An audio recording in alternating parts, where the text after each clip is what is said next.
صفت صبر کوي مناسبت دارش تلقوني على الحوض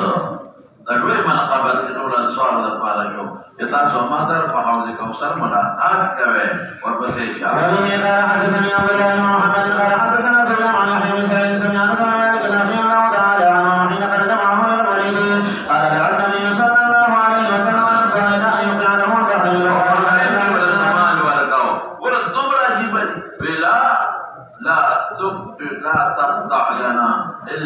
لا تقطع لنا إلا أن تقطع لإخواننا من المهاجرين. تشجيبا. ملامنا كوت نرسول جبول سورة كده المهاجرين الأوركا. شابتنا. على إما لا تدخلوا حتى تدخلوا فإنه سيدخلوا إما لا تأخذوها. يتاشينا له تكمزان لنا لدامنا فاصبروا شابتنا. باب دعاء النبي باب النبي صلى الله عليه وسلم وبه قال حدثنا آدم قال حدثنا شعبة قال حدثنا أبو ياسر عن أنس بن مالك رضي الله تعالى عنه قال قال رسول الله صلى الله عليه وسلم لا عيش إلا عيش الآخرة وأصلح الأنصار والمهاجرة وعن قتادة عن أنس رضي الله تعالى عنه عن النبي صلى الله عليه وسلم استوى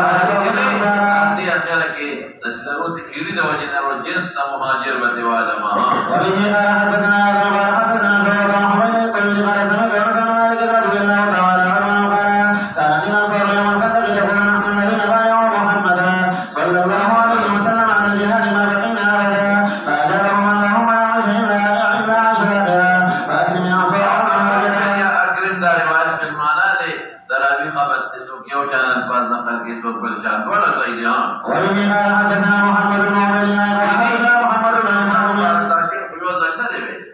بار پدې موقعیو د خپل مبارک ناکریم خدای په لګي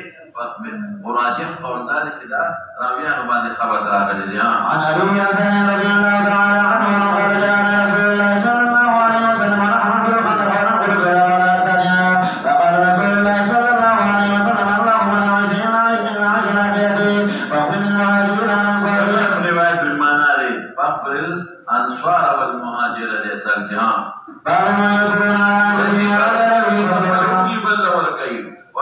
وبه قال حدثنا مسدد قال حدثنا عبد الله بن داود عن حسين بن غزوان عن ابي حاتم عن ابي هريره رضي الله تعالى عنه ان رجلا اتى النبي صلى الله عليه وسلم ببعض نسائه فقلنا ما معنا الا الماء فقال رسول الله صلى الله عليه وسلم يجمع يجيب هذا فقال رجل من الانصار فقال اكرم يقول رسول الله صلى الله عليه وسلم فقالت ما عندنا الا قوت سبيان فقال هيئ طعاما يقصد في سنتك ولو من سبيانك الى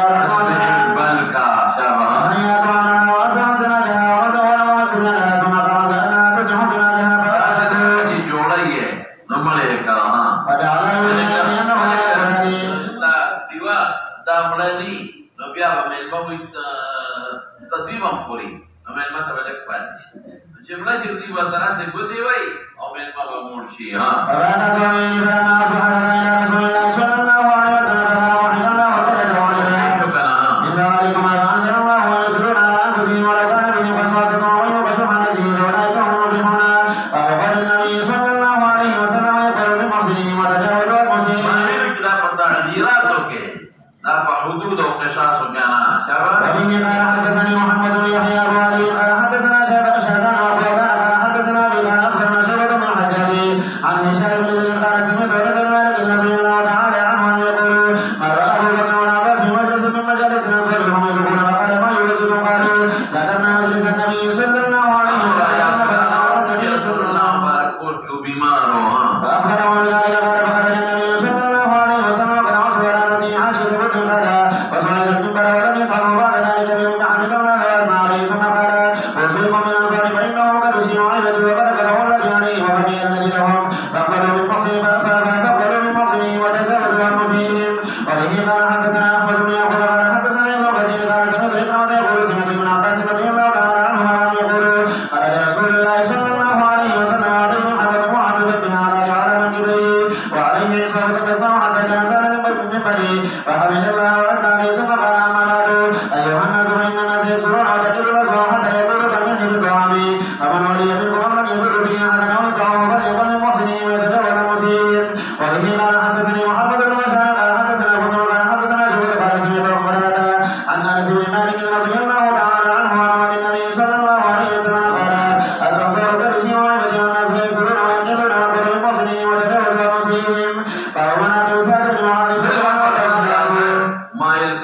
په صادر په وګو او یو پټه غوړه وا شابه وبه قال حدثني محمد بن بشار قال حدثنا ابو بكر قال حدثنا شعبة عن ابي اسحاق قال سمعت البراء رضي الله تعالى عنه يقول اهديت للنبي صلى الله عليه وسلم حملة حمل فجعل اصحابه شي د ما معده ده معده په وجود کې اهم ځای وي ویږي په خبر معده ته اعلی شي ورغورځي خلک د معده په وجه خو خراب جوړ وجود خرابي او چې معده کې وجود بخي معده حوض البدن حضور پاک ویل او دما صندوقچه د ایبه صندوقچه ته وي صندوق کې خلق خپل امانتونه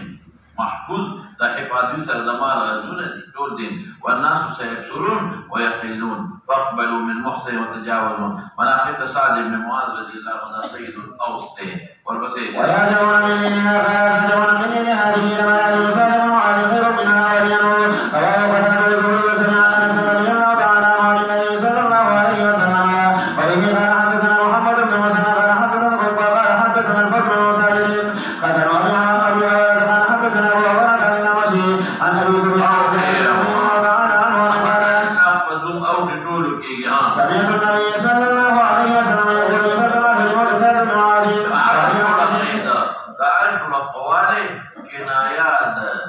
خوشاله او درزا د الله تعالی نه ده قال حدثنا ابو صالح بن جابر رضي الله تعالى عنه عن النبي صلى الله عليه وسلم قال رجل من عارفنا مراد د کټ دی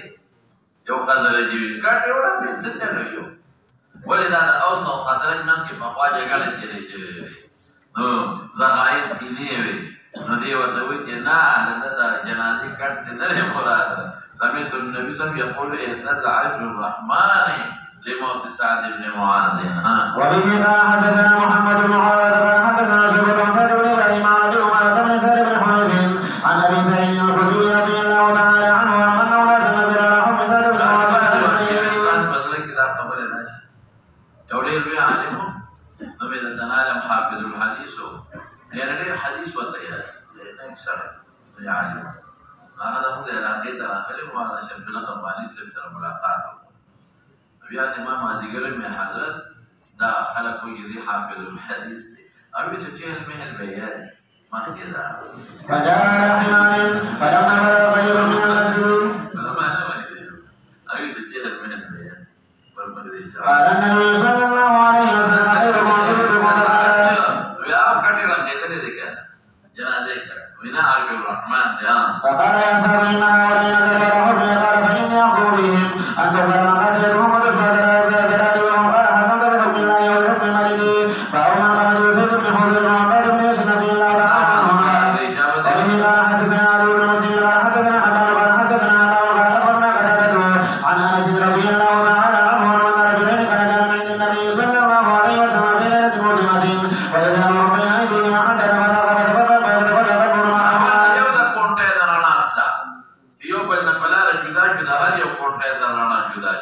وقال ما لو عن سالك عن انس رضي الله تعالى عنه وسلم حضير ورجل من الانصار غير حماد اخبرنا ثابت عن انس رضي الله تعالى عنه قال كان وسيد عباد بن مسلم عند النبي صلى الله عليه وسلم فهو من ابي معاذ بن جبل رضي الله تعالى عنه وبه قال حدثني محمد بن بشار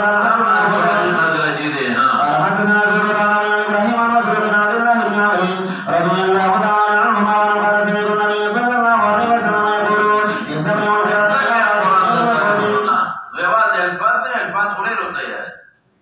اجوز دغه کنه دا چې د قران تفسیر د پیغمبر وسره کړي یا د حکم دې کې نازل شوی دی یا شارع نزول په کوم مقصد کې نازل شوی دی ورپسې وسائل المعاد مزبده والمعاد بن جبل باب من قبل سعد بن عباده رضي الله تعالى عنه مسعود دلی مواخات رسول الله مبارک کړو وقال عائشة رضي الله تعالى عنها سيد الخزرج کې ومخ کې خاصه نورستم خزاله ولکه هغه عبد الله ابن ابي بارا کړي وکستا سوکه نو په دې وجه دا خبره او پرې نه وکړي او چون کې سعد ابن معاذ خبره دا سه وکړي چې بده بده ولګېدل یاد لري لکه ورپسې حدثنا شعبان حدثنا ابو سعد قال حدثنا شعبان قال حدثنا قتادة قال سمعت انس بن مالك قال ابو سعيد رضي الله تعالى عنه قال رسول الله صلى الله عليه وسلم خير الناس خلقا النجار ثم بنو عبد الاشعري ثم بنو الحارث بن الخزرج ثم بنو سعيد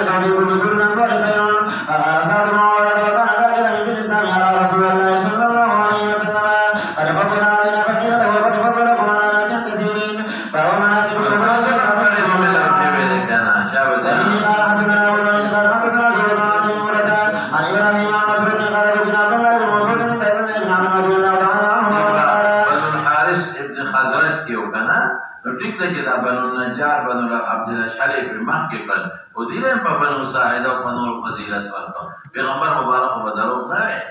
حقیقت وجه من تفصیل ویل ده ذكر الله تعالى يحبه سمعت النبي صلى الله عليه وسلم يقول خذوا القرآن من أربعة من عبد الله بن مسعود وبدأ به وسالم بن مولى بن حذيفة ومعاذ بن جبل وابي بن كعب وبه قال حدثني محمد بن بشار قال حدثنا ابو بكر قال سمعت زهرة قال سمعت قتادة عن انس بن مالك رضي الله تعالى عنه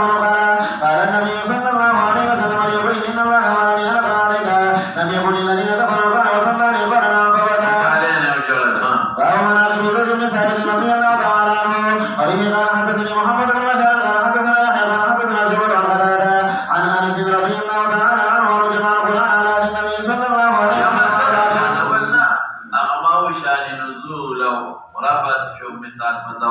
یا د حضور پاک تفسیر پاغه طریقه باندې كلهم من الأنصار وغيرهم وعاذ بن معروف وجد مساجد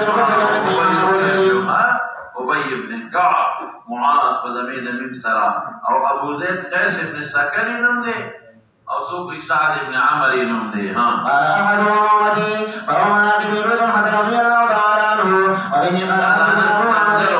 او مسلم خاوندو قال حدثنا ابو الوارث قال حدثنا عبد العزيز عن انس رضي الله تعالى عنه قال لما كان يوم احد نزل الناس عن النبي صلى الله عليه وسلم وابو طلحه بين يدي النبي صلى الله عليه وسلم مجرب عليه بجحر له انت مقامخني ولا شابتي وكان ابو طلحه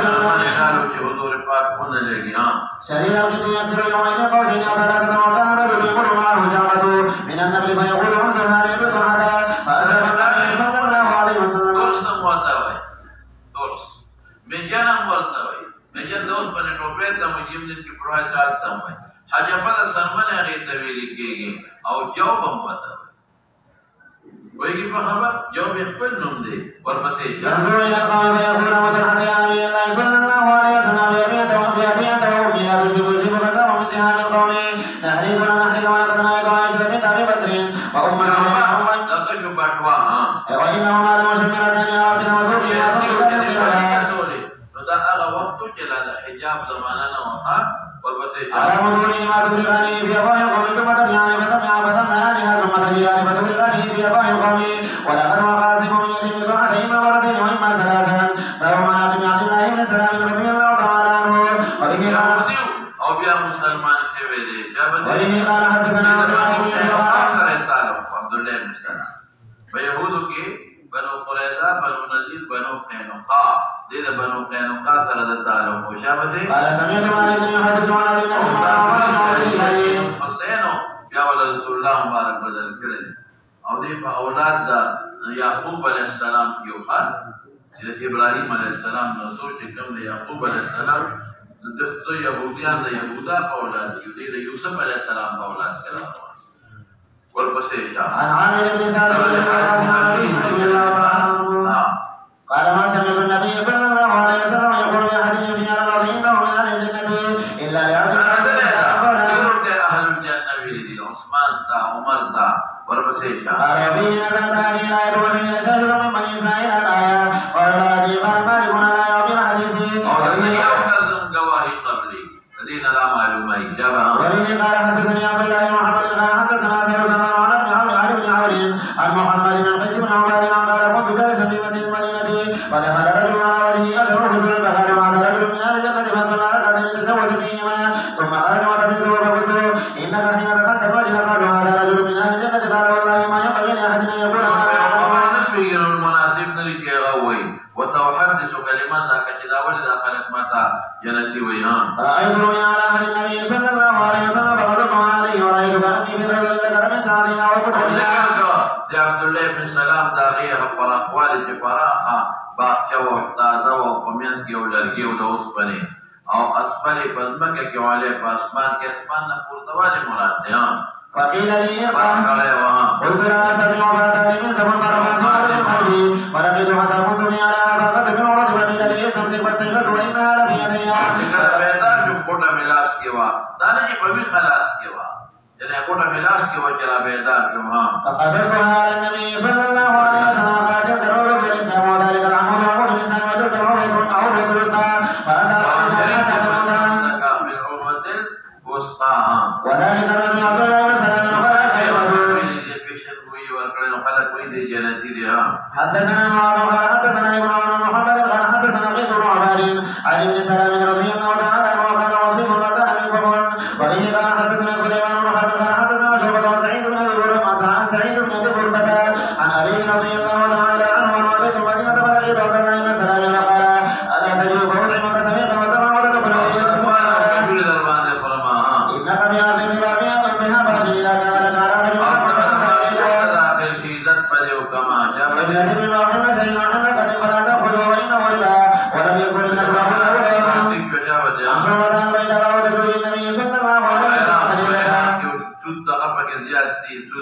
وفضلنا به قال حدثنا محمد قال اخبرنا عبد الله بن هشام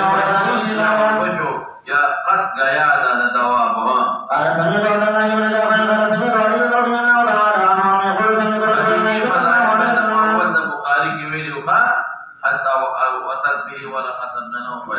أغيك شابها يقول حدثني صدق قال اخبرنا عبد الله بن هشام بن ابي قال سمعت عبد الله بن جعفر عن علي رضي الله تعالى عنه عن النبي صلى الله عليه وسلم قال خير نسائها مريم وخير نسائها خديجة خيرية مريم وخير نسائها مطلقا جميع فضيلتنا على هذا خديجة شابتها وبه قال حدثنا سعيد بن عبيد قال حدثنا ليس قال كتب اليه هشام عن ابي او خديجة پیغمبر مبارک خدمت کړی ها قالت ما غبت على امرأة النبي صلى الله عليه وسلم ما غبت على خديجة حلقت قبل ان يتزوج يذكرها وامره الله ان يبين وان كان لا يبيع شرك ويهدي بقنائها ما يسمعهن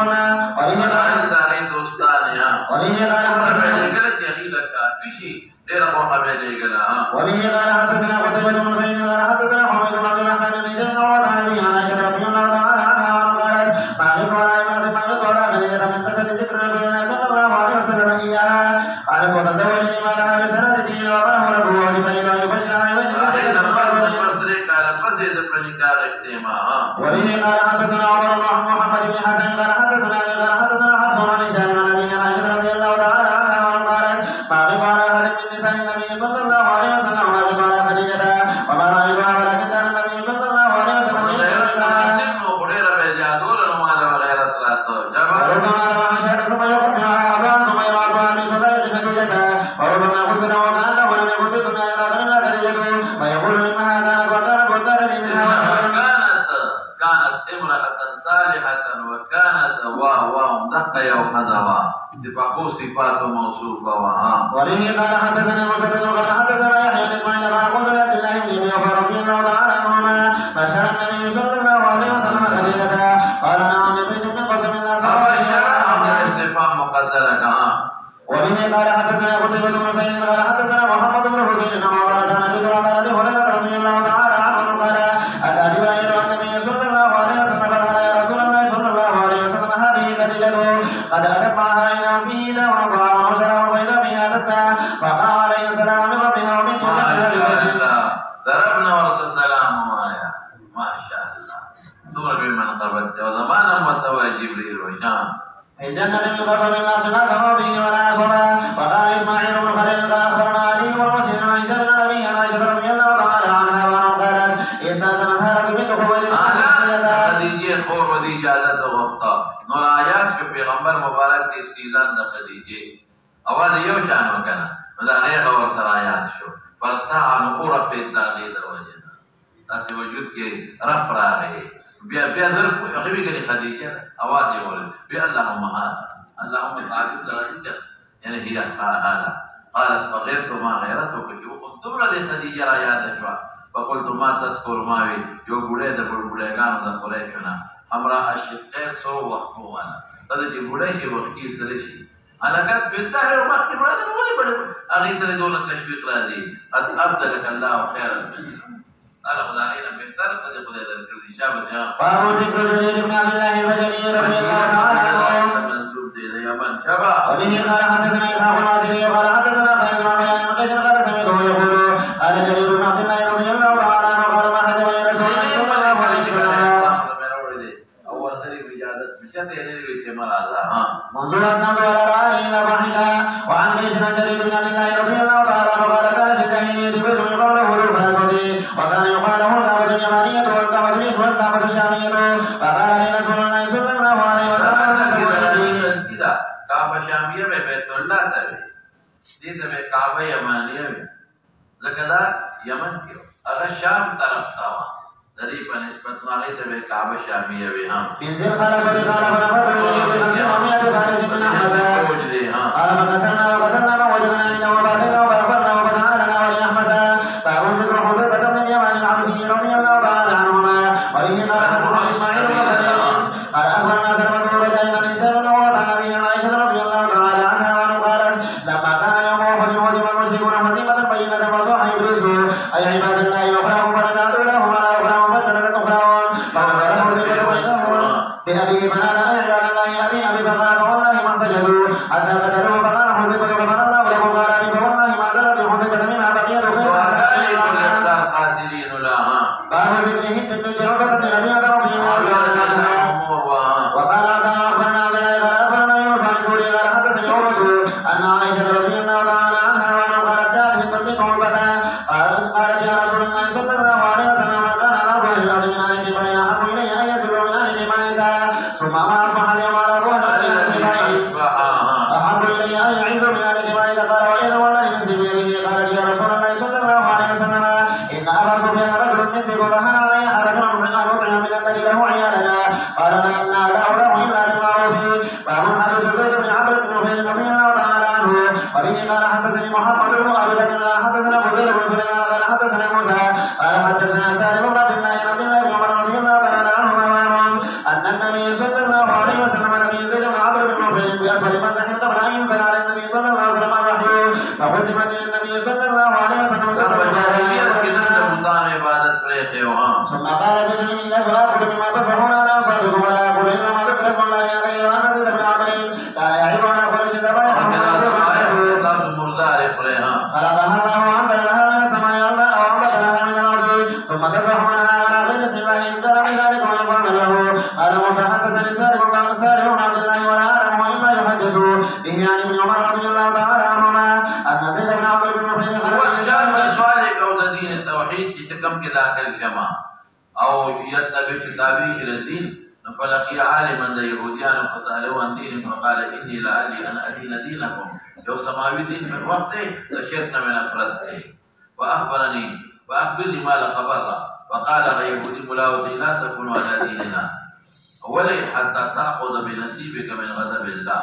لكم ما نهر وقضي وغضب الذي بما أفر إلا من غضب الله أو ذا الله غضب نشم بالقول أبدا أو طاقت بهم نشتا فهل تدون على غيره قال ما أعلم إلا أن تكون حنيفا قال زيد ومن حنيف قال دين إبراهيم لم يكن يهوديا ولا نصرانيا ولا يعبد إلا الله. وخرج زيد ولقي عالم من النصارى وذكر مثله فقال لن تكون على ديننا حتى تأخذ بنصيبك من لعنة الله